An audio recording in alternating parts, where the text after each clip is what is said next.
बहुत समय पहले की बात है। एक छोटे से गांव में एक छोटी सी मगर बहुत प्यारी सी परिवार रहता था। इस परिवार में कुल 4 सदस्य थे। पिताजी रमेश, माताजी सरला, बेटा राजू और बेटी गुड़िया। रमेश जी गांव के स्कूल में अध्यापक थे। उनका स्वभाव बहुत शांत और मिलनसार था। सरला जी बहुत ही समझदार और मेहनती गृहिणी थीं। वो दिन भर घर का काम करतीं, सबके लिए स्वादिष्ट खाना बनातीं और बच्चों को अच्छे संस्कार सिखातीं। राजू 10 साल का था, बहुत होशियार और पढ़ाई में अच्छा था। उसका सपना था कि वह बड़ा होकर इंजीनियर बने। गुड़िया 7 साल की प्यारी सी बच्ची थी, जिसे गुड़िया इसलिए बुलाया जाता था क्योंकि वो सच में बहुत प्यारी और मासूम थी। उसे गुड़ियों से खेलना बहुत पसंद था। इस परिवार का जीवन बहुत सादा था, लेकिन उनके घर में हमेशा खुशियां भरी रहती थीं।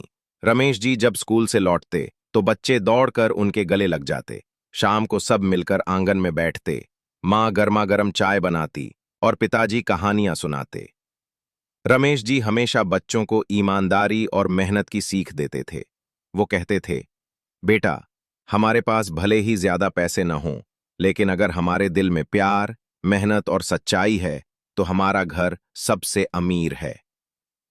राजू और गुड़िया भी अपने माँ बाप की बातों को ध्यान से सुनते और अपने छोटे छोटे काम खुद करते। वो कभी पढ़ाई में आलस नहीं करते और माँ की मदद भी करते। एक दिन गांव में बहुत तेज आंधी और बारिश आई।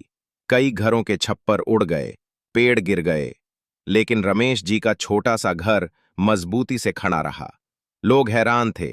तभी रमेश जी ने कहा, हमने घर को ईंट और सीमेंट से नहीं, बल्कि मेहनत, प्यार और ईमानदारी से बनाया है। यही वजह है कि हमारा घर तूफानों में भी अडिग है। सब लोग उनके परिवार की तारीफ करने लगे। धीरे धीरे रमेश जी के घर को गांव में खुशियों का घर कहा जाने लगा। इस तरह ये छोटा सा परिवार अपने प्यार, मेहनत और सच्चाई से हमेशा खुश रहा।